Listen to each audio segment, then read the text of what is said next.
Yes.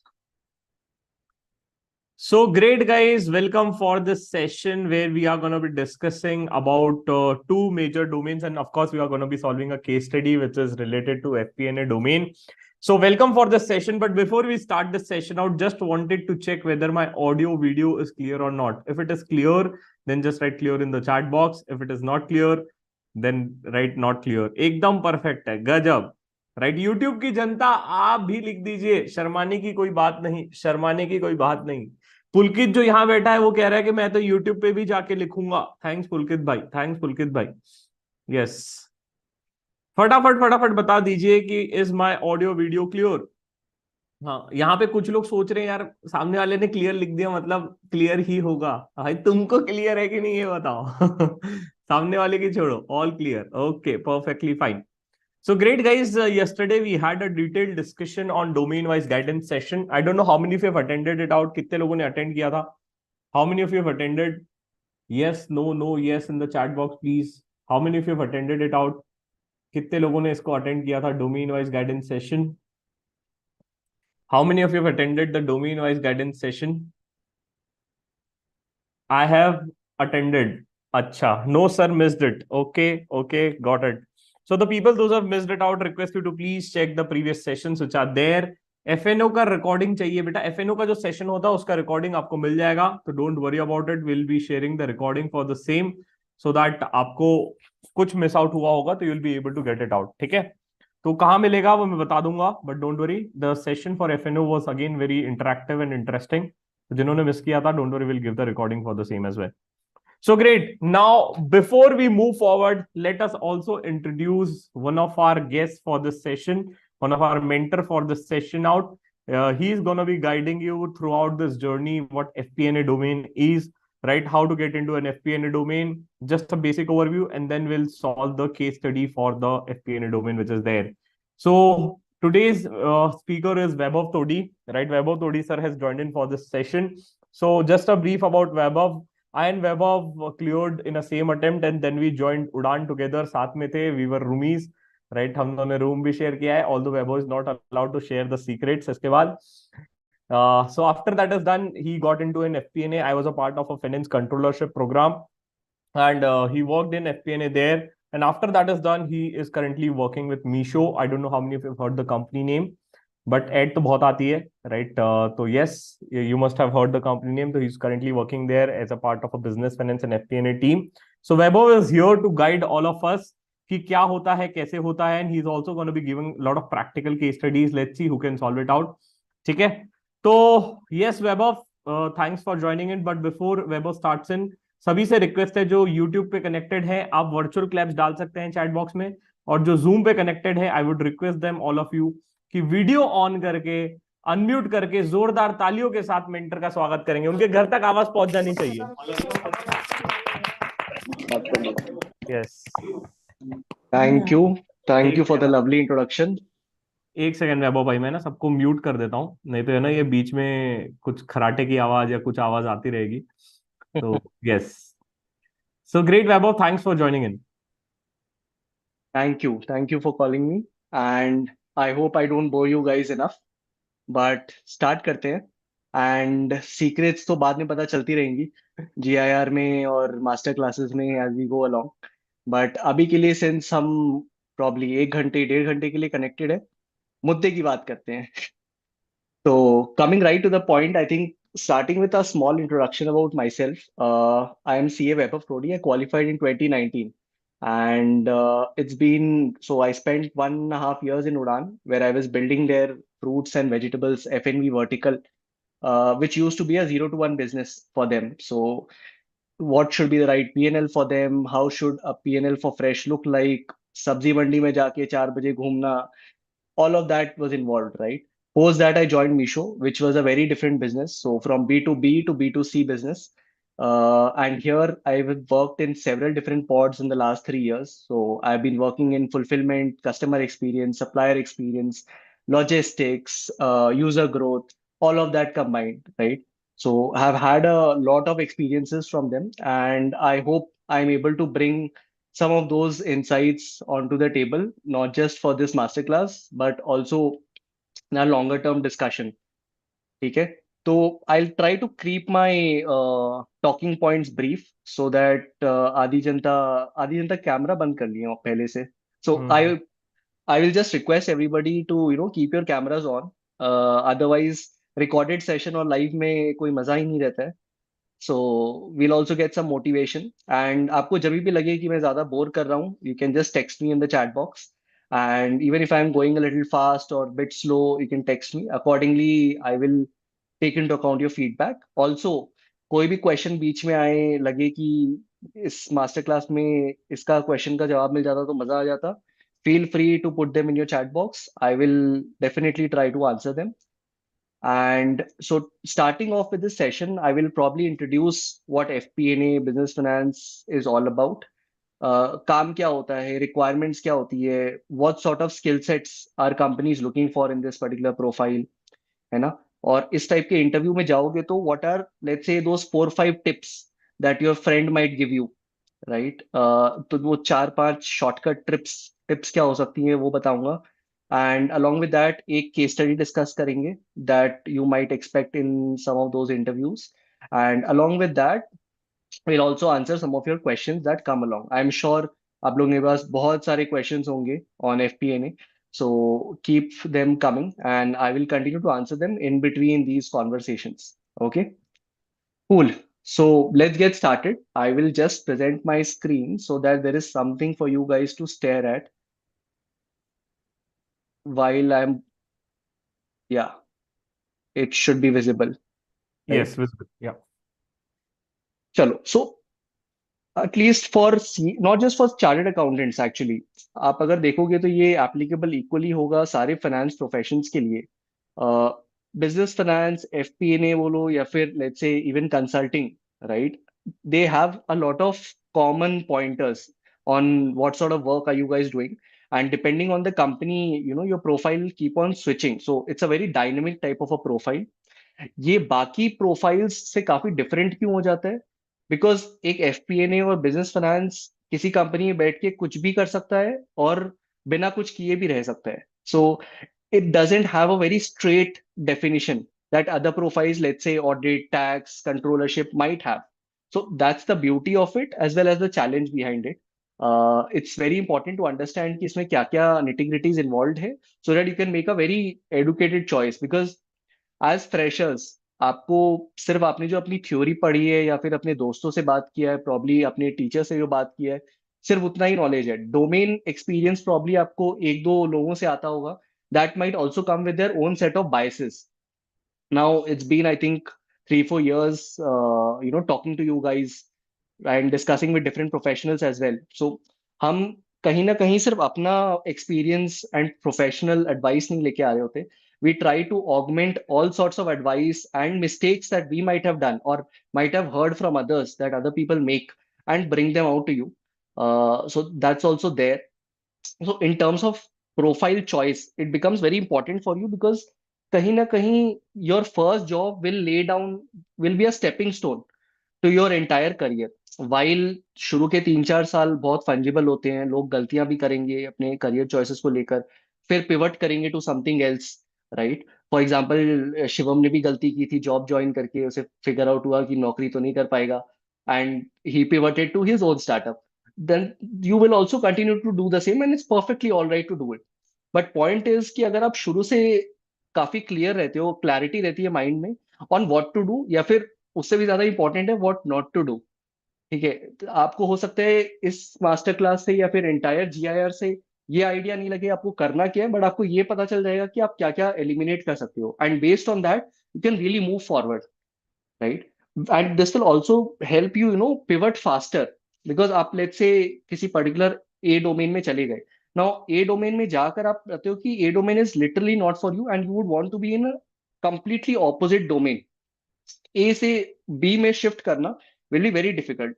But let's say आपके skill sets के हिसाब से तो आपने सही डोमेन चूज किया था, बट प्रॉब्ली सही कंपनी चूज नहीं की या फिर सही काम नहीं मिला, तो फिर सेम प्रोफाइल में या फिर क्लोज इनफ प्रोफाइल्स में स्विच करना becomes relatively easy for you, right? So that's what this is about. Moving on, uh, what is there in FP&A and business finance as a whole? So एक crucial line में अगर summarise करना हो तो FPNA will be your close cross connection और bridge between strategy जो बनती है और उसका जो एग्जीक्यूशन होता है. So strategy is in the sense of what is the company's vision, mission statement, what is the company seeking to achieve over the next 1 year, 6 months, 2 years. And execution would mean translating them into numbers. So numbers doesn't mean your typical profit and loss statement या फिर balance sheet, cash flow statement. सिर्फ वहीं तक सीमित नहीं होता है.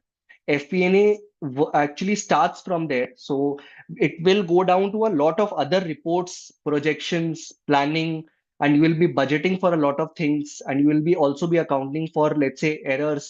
You'll also be accounting for, let's say, real life challenges that actually emerge when you put your strategy into action, right? It will also involve a lot of things around data manipulation. So you will be manipulating data in order to see what makes sense and what data doesn't make sense, and drawing correlations between different sets of data.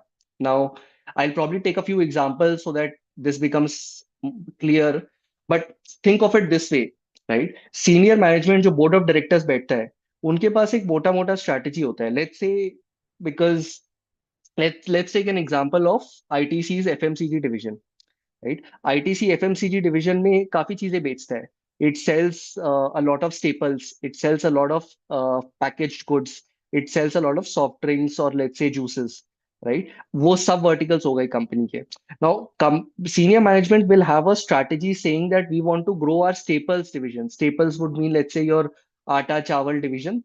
We want to grow this division at the rate of 30% year on year, right? And we want to do it by, let's say, inorganic acquisition, by probably doing a lot of performance marketing, probably leveraging Instagram influencers, probably also improving my product quality to create a perception of superior quality in the minds of my existing customers, as well as targeting newer customers, or let's say younger customers. For example, you might have seen ITC in their Ashirwad brand have been trying to, target health freak customers and premium customers through chakki atta, saying that they will probably prepare that atta 24 in within 24 to 36 hours and deliver it to you, right? So, and for that, it is try to charging 30 to 40% extra compared to your regular atta, or let's say selling a multigrain variant of the atta, right? This is the broad level strategy that investors have, or let's say the board has.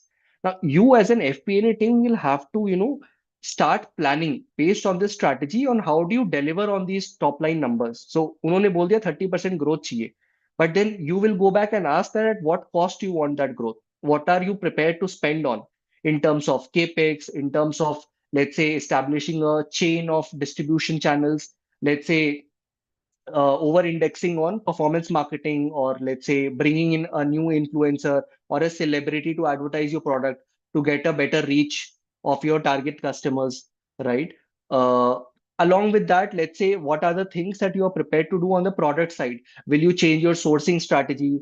Will you be going into, let's say, more indigenous farmers or organic farmers for your products and accordingly deliver superior quality product? Will you make changes in your packaging, because that will also come with a cost, right? You will prepare all those planning exercises and budget for all of them, saying that if I spend, let's say, 10 crore extra in marketing over the next 2 years, what is the ROI I'm supposed to generate for the company, right? If I'm planning to leverage, let's say, an influencer, what is the sort of impressions I'm able to generate on the internet? How much about of, let's say, buzz I'm able to create on social media? What are so putting metrics or numbers around strategy is just one work of FP&A, and that's where the work starts, frankly. And post that, you move to forecasting those numbers. So you will divide that entire strategy into, let's say, 1 year plan, 6 month plan, quarterly plan, and then you will start forecasting your numbers against them, against your planned strategy, and in different departments, right? And now this will change as per the size of the company, which means that the bigger the company, the more specialized you get, right? So if you're working in a company like ITC, you will be a very small fish in a very large pond, which means you will probably, let's say, be working within marketing, business finance, or FP&A teams, and chalking out only the marketing budget.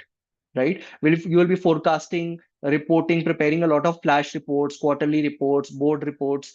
You'll prepare a lot of metrics around what are the 5 6 input metrics I have to track, what are the headline metrics that will reflect that I'm going on the right path.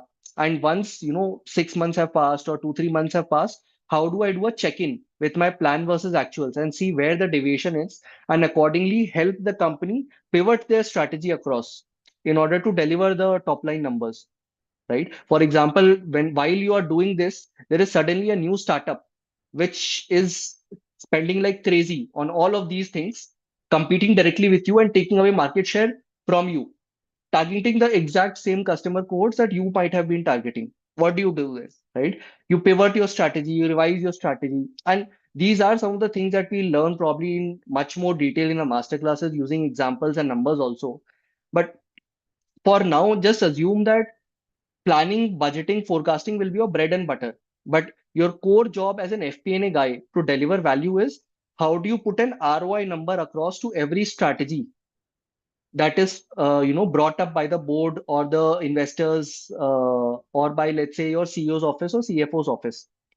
All of that is where you'll add value, and that's also specifically valuable because controllership and other departments that we as chartered accountants, let's say, get into, most of them are cost centers for the company, right? They don't deliver value, but they, let's say, help the company do compliances or help the company do reporting or help the company in getting a visibility of things, right? But they don't help the company to earn more money, which means the company will always focus their efforts on reducing or, let's say, keeping the cost center at the same level while growing other departments. While FP&A and business finance act tends to generally earn profit. So we tend to earn our own bread, as we like to call out.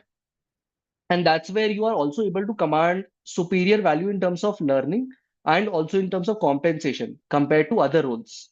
So FP&A, consulting, and business finance, I'm taking it in the same basket, but all of these departments are able to deliver superior value as well as command a premium. And that's where you will also find companies being very choosy about which folks they would want in their FP&A teams, right? So this was about FP&A. I'll quickly go to the chat box once to see if I have addressed all questions. And one second. Difference between budgeting and forecasting. Okay. So very simply, budgeting would mean, so let's say we'll take the same example of ITC, right? When you want to grow your staples business by 30%, what will you do? You will chalk out a forecasting plan saying my sales grows by 30%. My raw material cost will probably grow by 20%. My S&M, which is sales and marketing cost, will probably grow by 10 15%. Let's say my capex might grow by 50%, but I will probably depreciate it. Or let's say if I'm buying a company and let's say I'm buying intellectual assets as well, I might as well amortize them over a longer period if I really find that the useful life of them is quite large. Accordingly, I will draw out a forecasting plan, and then from there, I will prepare budget saying that since my sales and marketing has to grow at 15%, and my current spend is, let's say, 100 CR on them, I can probably afford to spend only 115 CR. So what should be the budget allocation within sales and marketing? Two different divisions. So you will be spending on Facebook, you'll be spending on Google advertising, you'll be spending on, let's say, influencers, celebrities. You might be spending on a lot of software tools that might help you measure effectiveness of these channels. You might also want to spend on, let's say, offline events, conducting offline events or participating in different industrial fairs, etc., to create more awareness. So those are 4 or 5 options that are left with you. How do you budget spends between those depending on your forecast? So your forecast will actually give you an idea on how much to budget for. Or it could be the reverse way also. If you are going in, let's say, with a bottoms up budgeting, you will start with probably drawing up a budget for each department and then chalk out saying that with this kind of a budget, I can probably expect myself to grow at 20% and not 30%, right? So this is what is the difference between forecasting and budgeting. Other than this, FP&A is planning, financial planning and analysis. Yes, FP&A stands for financial planning and analysis. That's it. Between FP&A, business finance, and consultancies, where do CAs mostly get hired? So CAs tend to be hired as a minority in all these three domains, and I'll tell you why. All these three domains require a lot of problem solving and first principles thinking. Matlab, and probably this could be one drawback you could say of fresher chartered accountants because of over indexing on theory and over indexing on probably mugging up a lot of concepts and producing them on paper rather than solving for real life case studies and problem statements. We tend to think only inside a particular box. Problem solving is something which doesn't come very naturally to us, and that is where MBAs tend to score brownie points from us, right? So FP&A, business finance, and consulting usually tend to hire MBAs, and in fact, if I remember 5 6 years back, they used to hire only MBAs. CAs used to be the exception, but I think with the growing times and with all of you guys also specializing, skilling yourself, using these particular master classes, etc., we have seen that the distribution has started changing a lot because now they also realize that hiring CAs will give them a lot of technical expertise in different fields, which they do not get with respect to MBAs. So the ratio in FP&A business finance tends to be usually 50-50 in case of startups and new age companies, or let's say in non-IT companies. In IT companies, you will find a skew towards chartered accountants because the reason that they don't require problem solving. And that's where also I'll come to FP&A in a IT company versus a non-IT company versus a startup versus any other, let's say, company will be very different. So the expectations that with which you go into a company should also be tethered to all these different industry nuances. I'll come to that. But firstly, why do IT companies not have problem solving? Understand, Infosys, Accenture, they have been solving problems at scale right now. They pretty much know their business model. They pretty much know what do they want, what is their business strategy going to be, and they're not looking at growing anything by 100%, 200% growth, right? They are stable, old businesses now, not old, but rather, let's say, legacy businesses now that have had a certain level of sophistication where they do not need to reinvent the wheel every time now. So they need chartered accountants, but with a expectation of planning, budgeting, forecasting, and not working actively on crafting the strategy or not working actively on pivoting the strategy as the company moves along. And also, they're not built for hyper scaling. Like you won't find a company, any pod also within Infosys grow 200% within a year, right? And that's where they probably hire more of chartered accountants because they need process controls to build in, they need approval flows to be built in, they also need a lot of reporting to be done. So that's where FP&A also gets mixed a lot with, let's say, reporting formats, and you will also be have to be cognizant of the same. There is a certain mix between boring reporting work and strategy related work, or let's say benchmarking with different other competition, or let's say management commentary and data manipulation. There'll be a mix between all these things, and these mixes will keep on changing as you change industries. So I've talked about IT. On the other hand, startups or new age companies, or let's say even companies like Flipkart. I wouldn't call Flipkart a startup anymore, but it's a very large company, but it's a new age company. So in these companies, still you will have a lot of 0 to 1 thought process. You will have an overhaul of the entire management process cycle, or how the strategy of running a particular vertical or let's say a division should be is completely rehauled if they find that there is value in changing their ways of working. That's where FP&As and business finance and consulting are able to add also more value. So within consulting also, Infosys calling you for a consulting project and let's say a Flipkart calling you for a consulting project will be two very, very different assignments to be approached with very different skill sets also. So that's where you need to choose also. I think there is no wrong answer. The choice would be more about choosing to be a larger fish in a smaller pond or a smaller fish in a larger pond. To each his own. So you should be able to make those choices accordingly, right? Uh, okay. How did I get into this role? Okay. So it's a interesting story, and that's where I say that you will probably make a lot of mistakes and a lot of things will happen by fluke also. FP&A business finance happened by fluke because I literally had no idea about what FP&A business finance was all about. But post clearing chartered accountancy, at least I was clear about what not to do, and I was pretty clear that tax, audit, ये सब तो नहीं हो पाएगा. That was the understanding, and and doesn't mean that I didn't interview with those companies. I had offer letters from Big Fours as well. That was my backup strategy in case nothing worked out and I was not able to figure out where to go.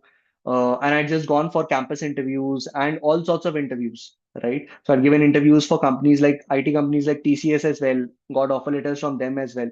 But कहीं ना कहीं वो था कि I wanted to work in a new age company, and that's where my college thesis and all my research process in my part-time assignments that I used to do between my articleship and my tuitions. I used to research a lot of these things, right? And that's where it happened by fluke because Udan had come for a campus interviews and it had shortlisted candidates. Obviously, I was not selected, and that's where you also have to understand that since these roles are going to be the best, companies will be very choosy. So there's a very high likelihood that you don't get selected. But you have to figure out how do you step onto that door, which means cold calling people, cold mailing people on LinkedIn, or let's say approaching them on emails, or let's say expanding your network, expanding your professional networks to reach out to more experienced chartered accountants, whether through family, whether through friends or social media. That really helps. And otherwise, also, like just being available at the right time at the right place is something which you can do by making a lot of mistakes.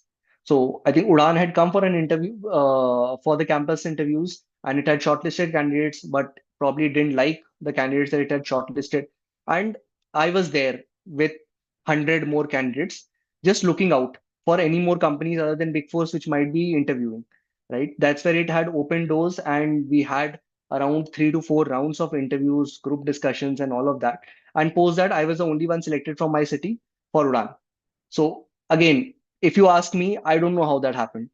But if you look at probably the amount of background work that was done, probably I was building myself for FP&A, but I really didn't know if I was, fit for that role or what FP&A was all about. So sometimes you have to prepare and just trust yourself and probably your fate as well. So that's about the story. Coming back, does FP&A experience help in consulting profiles in future? Acha, I'll also talk about how FP&A becomes different from consulting. Now, FP&A, so consulting will start from building, helping you out with your strategy. So let's say board has a strategy or investors have a strategy which has not been working or which has been failing for a lot of times for the past few years. So these guys will hire a consultant from a BCG or a Bain to come and advise them.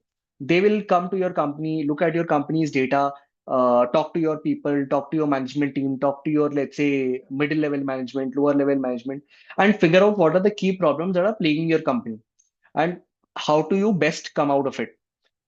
So consultants tends to provide a very independent opinion about what should be the right strategy. And because a lot of times management or let's say the people working in the company might get just blindsided by a certain strategy or by a certain way of working. You need someone externally to come and advise you if you are not doing the right thing. That's where consultants will come, give you a business plan, chalk out forecasting numbers for the same, and prepare budgets and leave. Now, they will leave, and that's where the work of the consultant ends. FP&A's work doesn't end there. FP&A's work just probably is half done there because you have to ensure not just that those strategies or let's say those numbers make sense, but also help other departments execute these strategies, which means you will also play a part of a program manager in FP&A or business finance in helping every department work out their respective responsibilities and help the company achieve those numbers which should be reflected in the controllership's P&L and balance sheet ultimately, right? So you will always have a 3 month, 6 month, 1 year forward looking plan, and you will have, let's say, your last months or last 3 months financials catching over And then you will continue to revise your future plans basis the current environment and the future outlook that you are seeing as you go along. So that's where FP&A tends to become different than consulting. How do you identify company specific requirements? As I said, right, in terms of broad buckets, you should have IT in a particular bucket. Startups and new age companies could be another bucket, and rest of the companies could be merged into a third bucket. These three buckets are something which you have to decide on which bucket would you be comfortable working in, or would you like working in, and that's where you draw out your, let's say, interview strategies, or pushing out your CV, or talking to respective people in those particular industries. But doesn't mean that you block out other industries. Okay, because this is something which my teacher actually told me when I was, really sick of interviewing with companies and getting rejected for all these consulting and FP&A profiles. He said, Webber, you beggars can't be choosers. So while you are at it, while it was very rude, but it's a very precise statement on, first try to get offer letters from as many companies as you want, and then you choose whatever is the best. You can't stand around on the road pointing out buildings saying that probably I'll work here and these guys will welcome me out with a red carpet. So that's one bit of truth you have to live with, and accordingly prepare hard for all sorts of companies that you're interviewing with. But specific focus should be there in whatever profile you want to be in, which is FP&A in, let's say, startups, FP&A in MNCs, etc. And you will gradually find out a way. Probably, if not in the first year, by the end of second year, you'll figure out how do you move to those type of companies. By the way, during our master classes, we'll also do a lot of mock interviews and practice exercises on what are those specific questions that these specific companies ask. So IT versus non-IT versus startup is something which we'll cover in that master class. Cool. Moving on to the next question. If you're interested in business in general, is this the right domain? Absolutely. So if you are interested in, becoming an entrepreneur later in life or starting something on your own, it's a great profile to be in, because you are not in the backend team. You will be working straight with your business counterparts and understanding what it takes to actually run a business. So you'll find, and this is something which you can probably also check out on the link on your LinkedIn. uh, People from FP&A domains have quit their jobs in 5 years, 10 years down the line, and have started their own startups, because we are the ones who are the most up to date with the numbers. We are the ones who are also most up to the date with what sort of strategies should you use, what doesn't work, what works. Along with that, you also have a lot of oversight and you have a lot of interaction. So you'll be interacting with a lot of senior stakeholders in terms of investors, board, your business counterparts, which means you will get an opportunity at least to build a lot of meaningful relationship with these senior influential stakeholders, which will actually help you later on in life if you're starting out business, especially in the same domain, or let's say in similar domains in the company that you work in. Okay, so if somebody has CA plus MBA finance, will that help? It would help, but it will ultimately help you in getting a seat at the interview table, not beyond that. Beyond that, your problem solving skills and your first principles mindset is going to help you. What are your qualifications other than chartered accountancy? Right now, I have chartered accountant as my primary degree. I have been pursuing CFA, but I have been deferring my L2 for quite some time, because I originally wanted to be a equity analyst when I had qualified, because I used to have a lot of interest in the share market, etc. Uh, of course, that didn't pan out as I wanted to, but and that's where I have been deferring my CFA for quite some time. So just CA. Is MBA in finance or any other degree also required along with CA for getting into FP&A? See, having an MBA from, let's say, your top 10, top 20 B school does help. You get into an FP&A profile. But as I said, these days the proportion is 50-50 between a chartered accountant and an MBA. So you have an equal ground in at least presenting yourself before an interview table. And until you polish your problem solving skills and your soft skills, etc., that MBA will also not be of any use, frankly. So it will come down to how do you present yourself, and how do you present solutions to real life business problems. Okay, so it's all FP&A all about basic operations of business of entity. It's about being an owner. So as an FP&A, as I said, like you can do, so you can survive by not doing anything, just preparing plain numbers, and you can take a lot of ownership, especially if it is a new age company. You can take a lot of ownership, and you can literally behave as an owner of a company, and you will get respect not just from your subordinates or counterparts. You'll also get respect from senior stakeholders who will always consult you before taking any major calls, which means you will get probably so you'll be closest to an entrepreneur as someone can get, right? So that's the main advantage. How does company specific FP&A differ from big four startup FP&A roles? You will have to, so the trick here is to read through the job description, right? And I will come to this probably in some time. These are, by the way, some of the reports that you might have to prepare or you might have to read through while working in an FP&A profile or while preparing for an interview in an FP&A domain. I'll not get into the details of these, otherwise it will probably eat up a lot of time. But coming to this question on job descriptions, see, because FP&A business finance tends to be one of the most sought after career choices for chartered accountants, right? Companies tends to play a lot with the profiles, job descriptions, etc.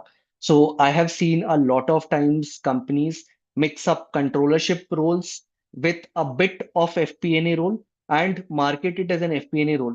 And the candidate discovers is 6 months down the job that he has actually opted for a controllership or a reporting role instead of FP&A, and he has been missold in the profile. So that's where it's really important for you to go to the job description point by point. And whatever I've said till now, if that actually reflects in that job description, it is a FP&A profile. Otherwise, it is at best for you to clarify with your hiring manager as well as the HR in the very first round of the interview on what that role actually involves. And that will give you a very broad level idea on if you are opting for the right career choice, because there'll be a lot of times when I have seen also M&A roles being marketed as FP&A roles, right? So just be careful with the job description. Basic requirements, skills, FP&A have to develop. FP&A roles would be expected to develop. Okay. See, as an FP&A candidate, I'll tell you, there are some general soft skills that you might also be aware of that you need to really master. Now, how do you master it will depend on you. You can prefer to go solo and use all the free resources that the internet offers right now, along with ChatGPT, YouTube, etc., and come out as per the specific job requirement. Or you could take up the GIR or master classes and groom yourself up in a structured manner as per whatever instructions we give you and resources we provide you in order to prepare yourself for these roles. But since I've spoken about problem solving and soft skills, some other skills that will really help in grabbing these roles would be: one is your attention to detail and big picture. So you have to be so I have to pay attention to a lot of metrics, but also pay attention to a lot of metrics which are not clearly visible. So I'll give you an example. I'll give you a very good example of it. For example, let's say my I am a D2C brand. Let's say I am Mama Earth, or if let's say I am any Beardo who is selling a shampoo product to its customers. I find that the customers have been returning a lot of products. So customers have not been accepting a lot of product lately. Now, my first guess would be that probably I've onboarded the wrong set of customers, or probably there are frauds going on in the system, due to which I'm not able to make inroads, that due to which my returns have increased. But probably the real reason might be that the logistics process or the amount of time it takes for me to deliver it to the end customer is so long that by the time the product reaches the customer, he's already gotten bored of it, or he has purchased something from the local market, and that's where he returns that product back to me. So that could be the attention to detail that a normal guy could miss, but an FP&A professional is supposed to pay attention to, right? Another reason could be, and why is my logistic process a nightmare? Probably there is on ground manpower hiring problems. And why is that? Probably there was probably since we had Diwali, Chhat Puja going on, you would have known there's a lot of migration of people, let's say from UP, Bihar, who come to their villages to stay with their family and then go back to the supply hubs, which is Surat, Jaipur, Delhi, etc., where you have major suppliers sitting in. So there's a lot of manpower shortage during this time. Now, if a D2C brand or a logistics company has not planned for this migration or this shortfall in manpower, then you will often find these problems creeping in for which you will not have immediate answers to. So, attention to detail, big picture. Along with that, obviously, leadership and influence will come in handy.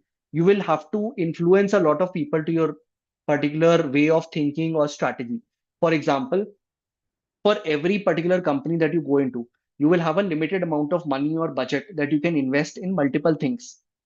Let's say there are five different options.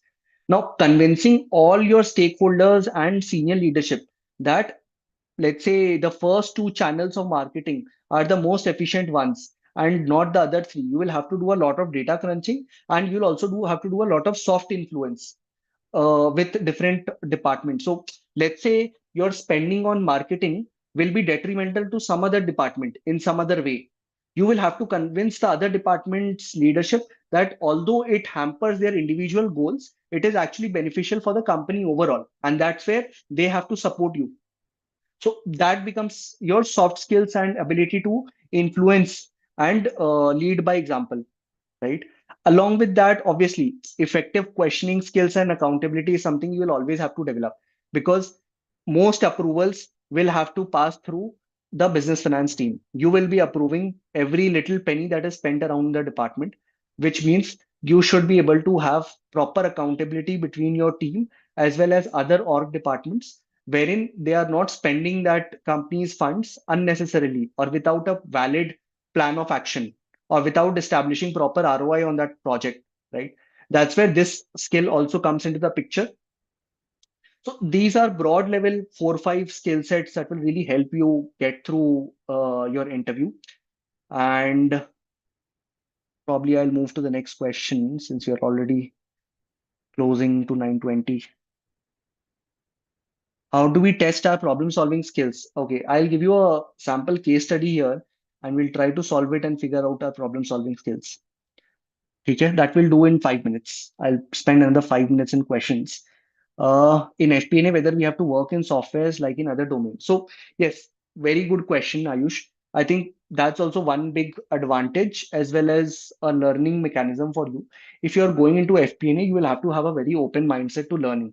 Like as an FP&A assistant manager in my first job as Nudan, I had to learn SQL. I had to learn how to, extract data on my own. I had to learn how to do a lot of decision making, creating a lot of decision trees, how to write documents for leadership, right? Now, all of those things were something which I have not been taught in my CA, but I had to teach myself.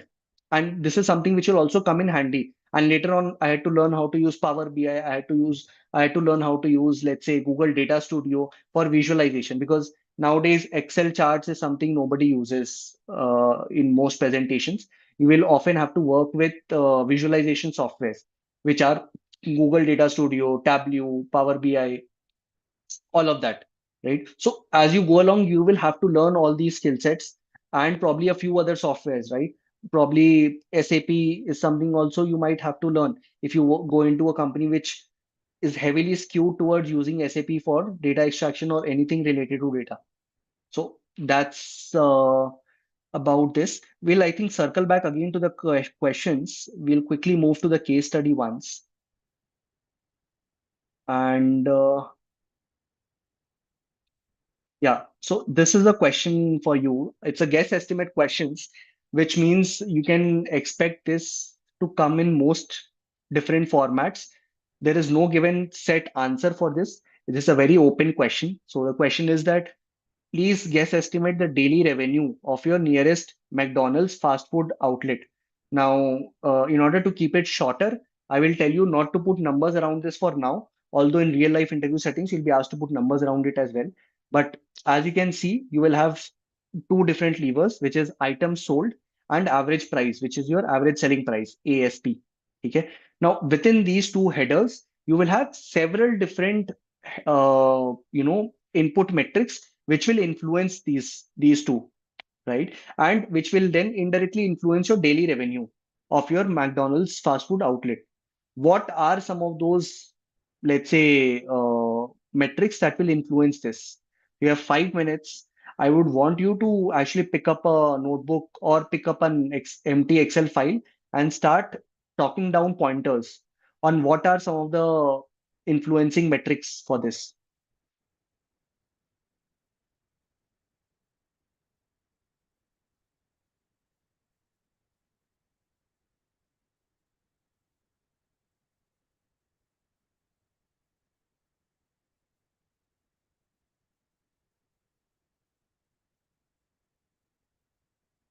Cool. If you have any questions regarding to this case study, you can ask me in the chat box. I will answer them right away.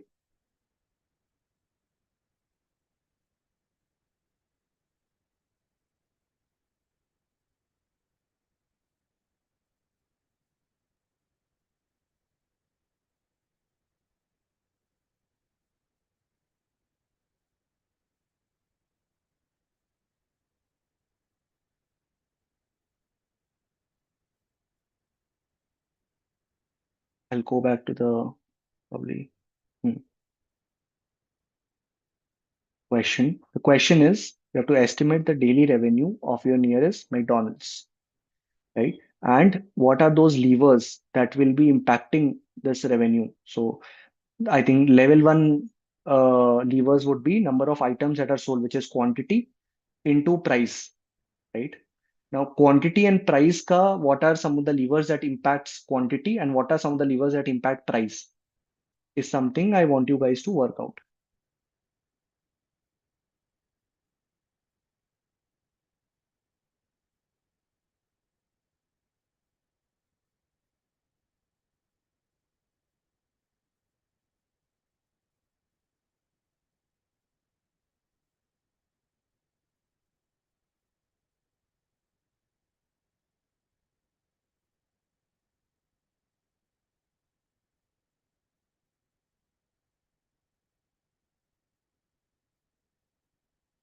And this is primarily for their dine-in. You can ignore takeaways and Swiggy, Zomato deliveries just to keep things simple.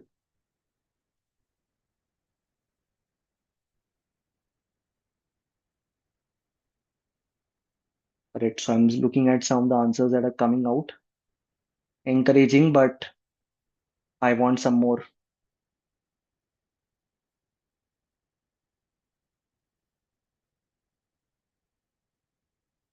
Another 2 minutes.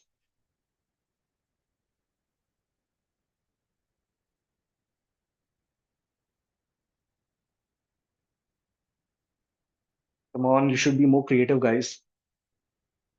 Just imagine yourself walking into a McDonald's and then think of what are the levers that can influence.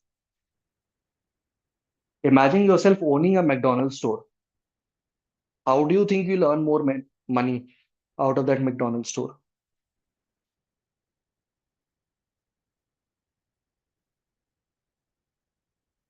Behavior of stuff? How would behavior? Okay. Uh, hmm. See, a lot of good answers coming in now.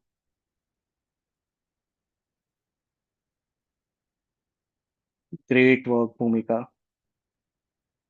Yep, you're on the right track.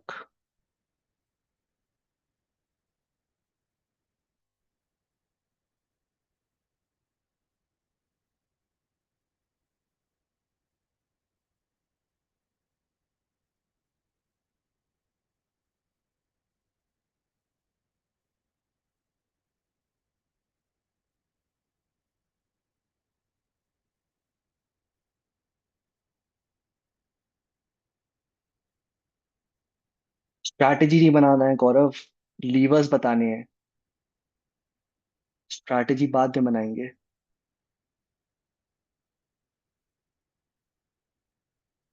So there's a difference between chalking down or preparing a wireframe of metrics that impact your objective and preparing a strategy.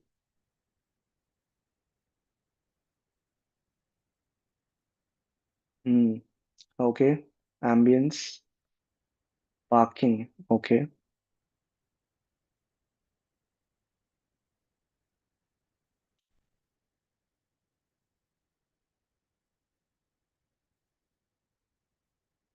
Namit could work. हम्म. चलिए ठीक है. I think I've got a lot of answers now. So let's think around how should you approach this problem? Because ऐसा तो होगा नहीं कि कोई interviewer same question आपको पूछेगा. You will have thousands of different guest estimate questions, and I cannot cover all of them.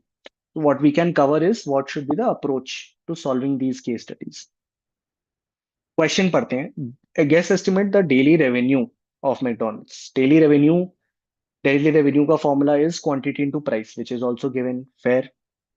ठीक है. Now, the amount of quantity that I am able to sell will depend on a lot of factors. Start करते हैं. मैं कितने घंटों के लिए store खोलता हूँ सबसे पहले तो उसके ऊपर डिपेंड करेगा. मैं अगर 3 घंटे स्टोर खोलता हूँ तो उतना ही सेल होगा जितना 3 घंटे में बिक सकता है. So number of operational hours is one of them. Right. Number two is area और कैपेसिटी. मैंने कितनी कैपेसिटी बनाई है उस रेस्टोरेंट में for seating, standing, whatever it is. ठीक है. Number of seats are there. Third is what is my average occupancy. Average occupancy का मतलब है what is a percentage of people that I will be expected to be in my restaurant having something that they have purchase from the restaurant. ठीक है. Now average occupancy might also depend on what is the location of my store. Mall में है या stand alone store है. Depending on a lot more other factors. But let's से average occupancy is one of the next factor, important factors for us. Third could be menu, as I think Bhumika had said. Uh, which type of menu am I offering? Happy meals order कर रहा हूँ, big meals पे, and then coming down to discounts as well. Then, what type of discounts am I offering? Accordingly, मेरा sales बढ़ेगा and my sales revenue might fall because the amount of margin that I'm keeping is reducing because of the discounts, extra discounts, right? So that could be one. So other than this, number of items ordered by one person. So number of items ordered by every customer will also matter because that's where you also see these strategies playing out. McDonald's or Domino's or whatever fast food outlets, they try to sell you a meal. They don't try to sell you a standalone pizza or they don't try to sell you a standalone burger because that's where your number of items will increase and they'll be able to grab a larger share of your wallet. Okay. Number of items will matter. Along with this, let's say what is the average time that one seat is occupied or one customer is spending in that outlet, which is, I think somebody had written inventory turnover. So that's your customer turnover ratio in a way. So number of customers you are able to quickly turn around will help you, bring in more customers. Yeah, basket size per customer. So all of this becomes important.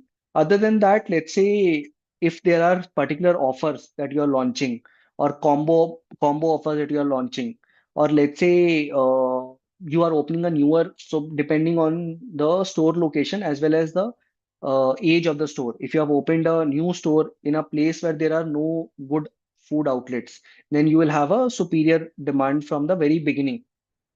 Otherwise, probably it will take some time for you to establish and sell your outlet to people because it will be a factor of then awareness and repeat orders with your old customers, right? So then again, rightly pointed out by Varun, your customer retention will then kick in.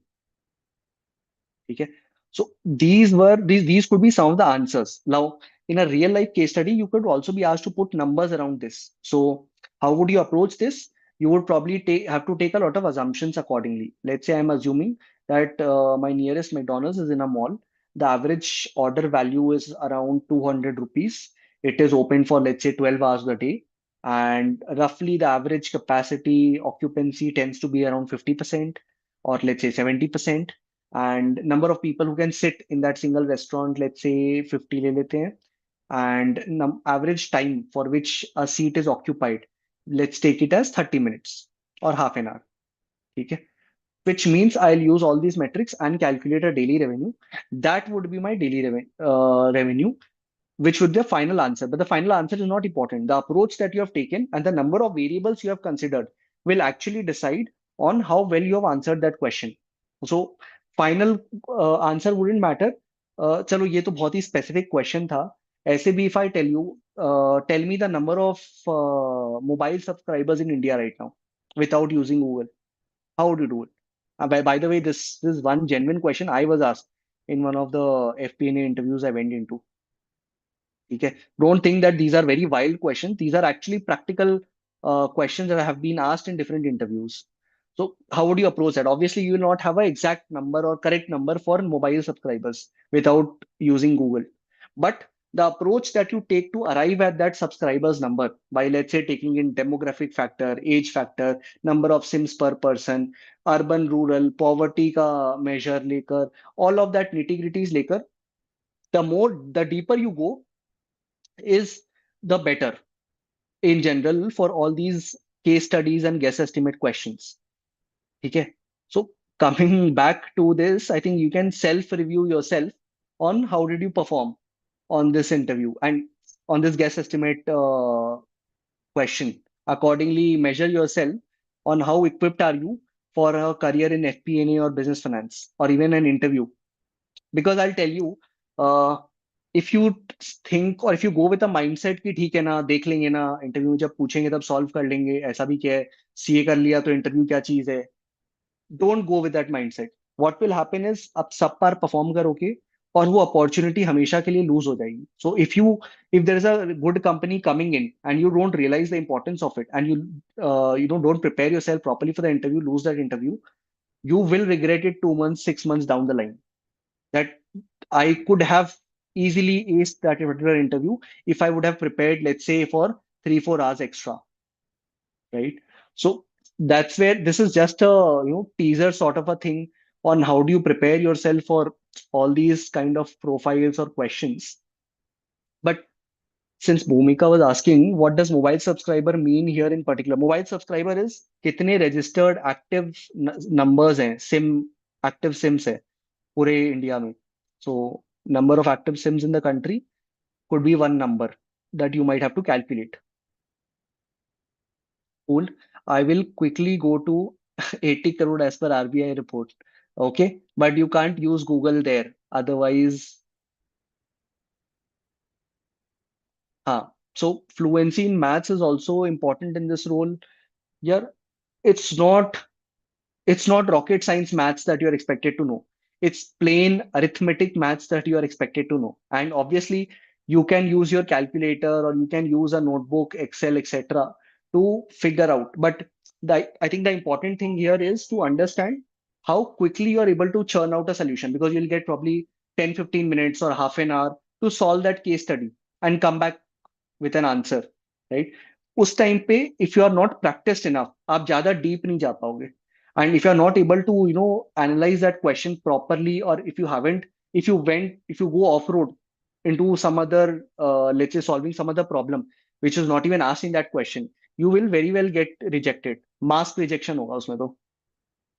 So, and this does not require a lot of general knowledge, this requires a lot of common sense, and common sense can be developed. ठीक है. General knowledge नहीं चाहिए because you can take in assumptions. Let's say if I'm told about taking a mobile subscribers का नंबर, I can take an assumption of population of India to be around 1.5 billion. उसके ऊपर I can take an assumption of rural to urban of 80-20. That is up to me to decide. But assumption थोड़ा सा practical होना चाहिए, बहुत ही out of the world नहीं होना चाहिए. आप ऐसे नहीं बोल सकते I am assuming 90% of India lives in cities, 90% of people are rich, so that my calculation is easy. You can't do that.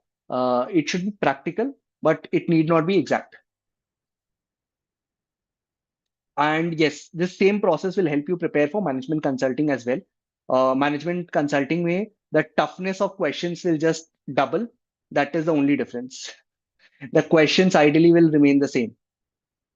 Okay.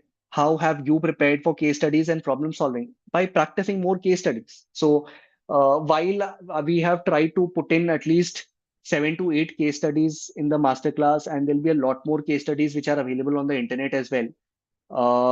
The best thing for you is to practice. The more you practice, the more you will develop a knack for thinking around solving these particular problems, because these type of problems don't appear in your CA finals or don't appear in your previous academic experiences. You are not used to performing or solving for these problem statements. It's not something you can learn and produce there. You have to practice only. Uh, so that will really help. I think there was one more question I have missed. Okay. Basket size per customer. Basket size per customer, at least in what context I was speaking of, means what is the total value that the customer is ready to spend on that particular product or that particular service. So that's your basket size. Wallet size ही बोल सकते हैं उसको, because let's say you as an individual are prepared to spend 200 to 300 rupees on phone bills, not more than that.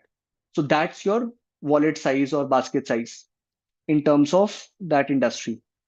Can you suggest where can we practice interactive case studies? If not, then any book. See, one way of going about it is using Google. You will get a lot of case studies of, let's say, Harvard or let's say IITs का case studies मिल जाएगा. By the way, the McDonald's case study that I asked you is one of the case studies from the IIM Bangalore booklet that I was going through. So again, the more you practice from the internet, the more it will help. If you again want a very structured approach to it, feel free to browse through our masterclasses. I think we have kept, I think, one or two lectures for free as well for you to figure out if this really works for you. Otherwise, on YouTube as well, if you search case studies, you might get a variety of case study options to do for free.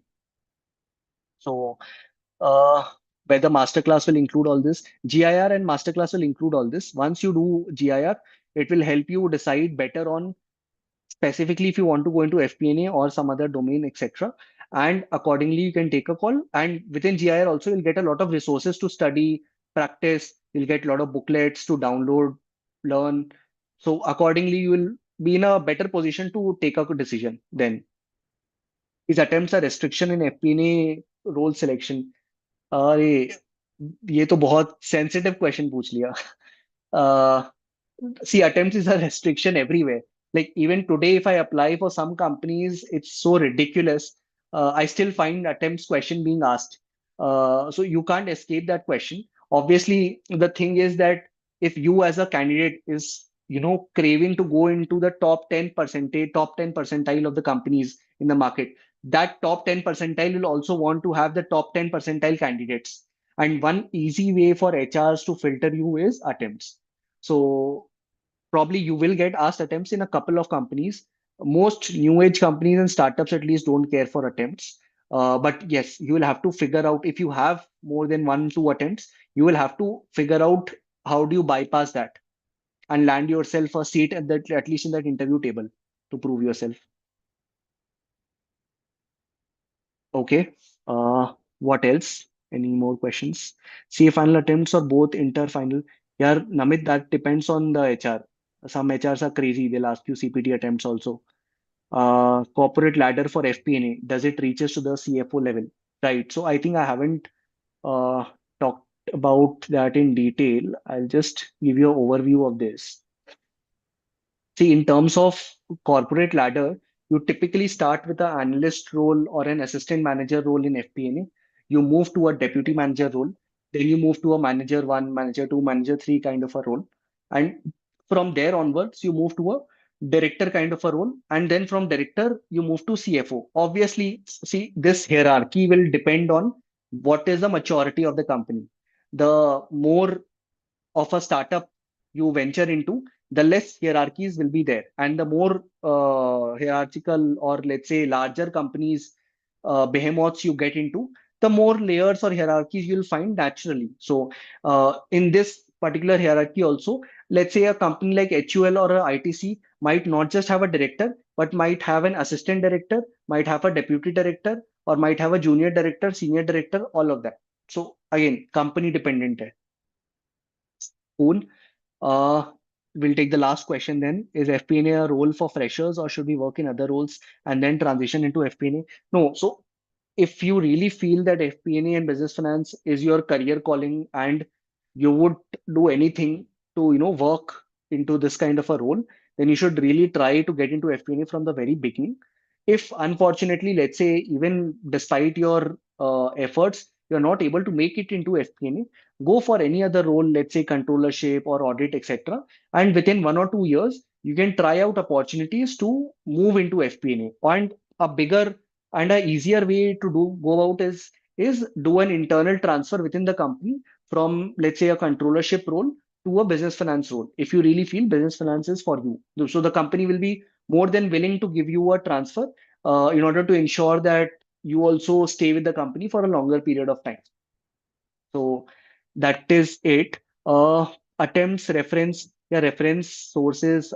Don't ask me how much that works. I truly don't have an answer. It doesn't just depend on your references. It also depends on the amount of relationships socially you're able to establish. So you might be able to establish a good amount of relationship with even strangers you might have met in some conference or some, let's say, party or some event, etc. And you might have been able to solve a particular problem for them or provide value to them or are able to just strike a very interesting conversation with them. That will also open a lot of doors for you. With this, I will pause this session. I think we have talked in depth about this role. And if you guys have any more doubts, feel free to text probably Shivam.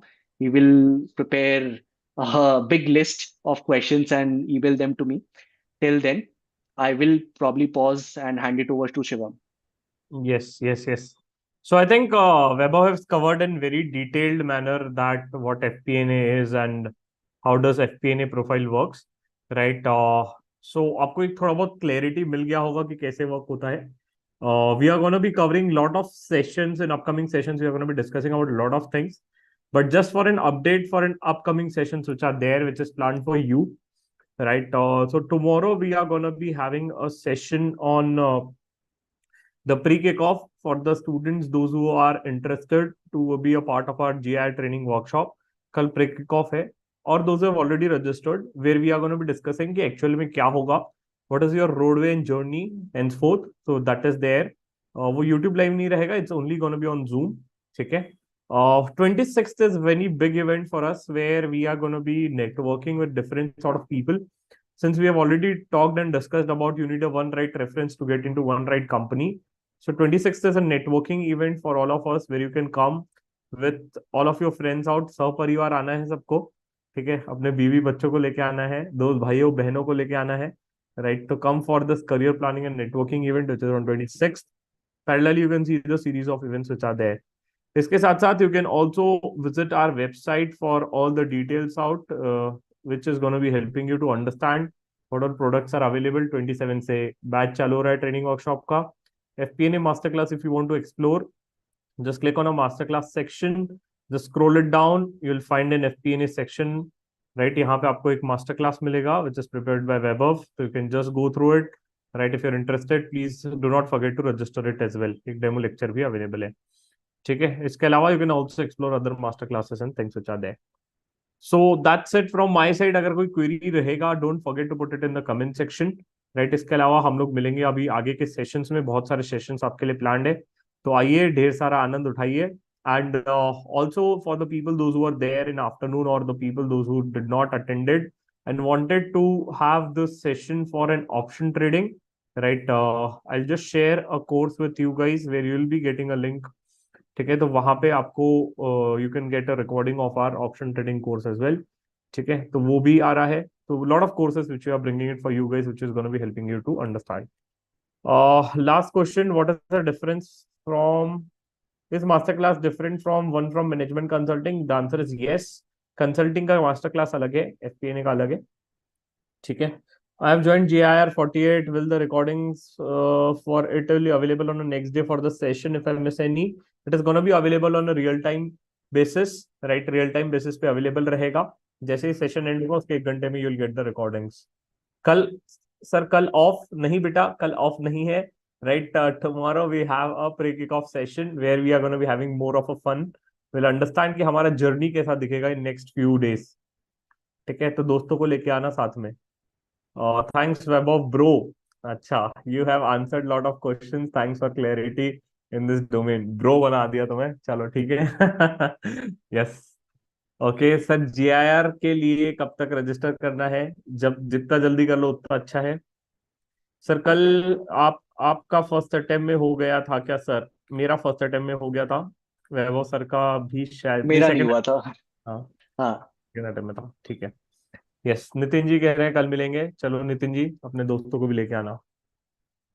So that's it from our side, right? अब जाओ enjoy करो। फिर उसके बाद 11 से 27 से तो आप हमारे अंडर ही हो, जहाँ पे we are gonna be guiding you lot. Yes, क्या कह रहे हैं सर, एआईआर मैटर करता है क्या? सारे सच एक ही दिन में सुनने हैं क्या तुमको? हाँ, धीरे धीरे बेटा, धीरे धीरे, है ना, आहिस्ता आहिस्ता।